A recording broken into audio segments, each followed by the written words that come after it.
In this video, we're going to do some circuit analysis with independent sources, and then we're going to look at circuit analysis with dependent sources. Now, for the first example, we're going to look at this circuit here, where we want to find the voltage VA, which is the voltage over the resistor R4, and we are given V1, which is this voltage source, the input current I1, and then IA, which is this independent current source. And to do the circuit analysis, we are going to use KCL. Where first we are going to call this node Vx and this node Vy, and we will label all of the current as the following, where we will have the corresponding voltage drops over the resistors.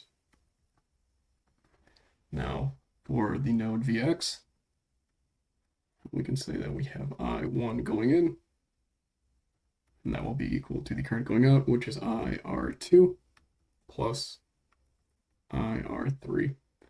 Now for Vy, we can do the same thing. We will have IR3 plus IA going in, and going out we will have IR4.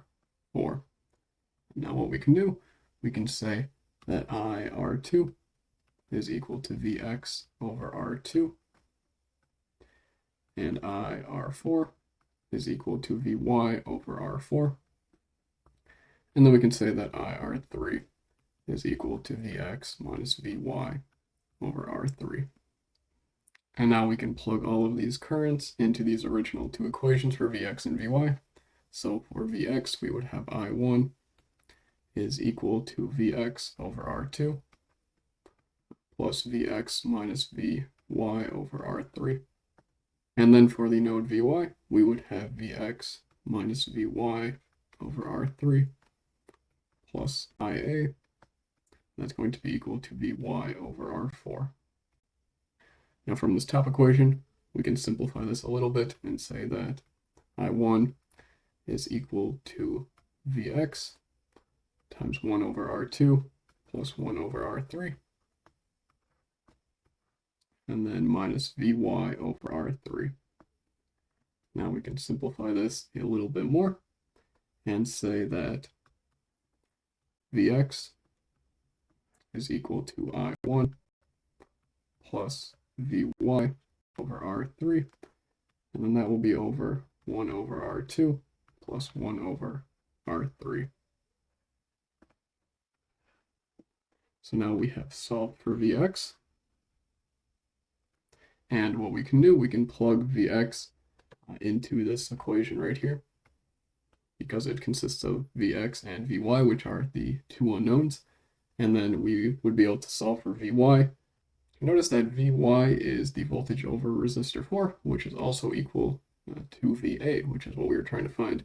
So really, you just solve for Vx, plug Vx into the second equation, and then you're able to solve for Vy. So pretty straightforward. And now we can look at circuit analysis with a dependent source. So for the next example, we have this circuit. We want to find the current I and the power delivered to the dependent voltage source VR2, where VR2 has the value of the voltage over resistor 2. And how we can analyze this is just set up a KVL. So we will have V1 minus I times R1 minus I times R2, then minus VR2 is equal to 0. Simplify that just a bit and say that V1 minus I times R1 plus R2 minus VR2 is equal to 0. Now we can look at this term here. And what is that voltage over the resistor for resistor 2? Well, it's just equal to the current times the resistor. So from there we can say that V1 minus I times R1 plus 2R2 is equal to 0, where this second R2 came from this VR2 right here. And from this, we can simply solve for the current, which is going to be equal to V1 over R1 plus 2R2. So that is solving for our current. And now we can look at power. Now recall that power is equal to voltage times current. And we know that the voltage over the source is equal to the voltage over R2, which is just equal to that current times R2 times I. And we know what the current is, we just solved for that. So the power would just be equal to V1 over R1 plus 2R2, that whole quantity squared. And then that's just simply multiplied by R2.